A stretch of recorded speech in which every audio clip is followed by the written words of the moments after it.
Looking for resources available in the library? This video will teach you how.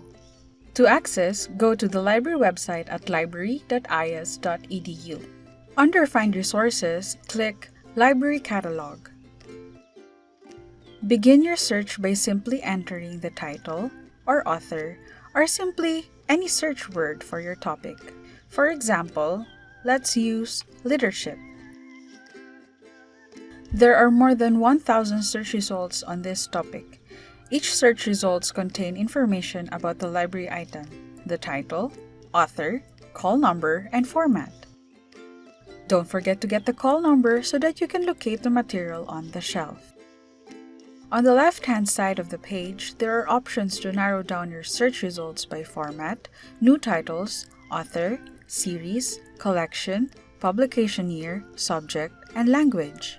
By default, search results are sorted by relevance. Click the drop-down arrow to display the Sort By options if you want to rearrange the search results. For inquiries and further assistance, reach us through these platforms.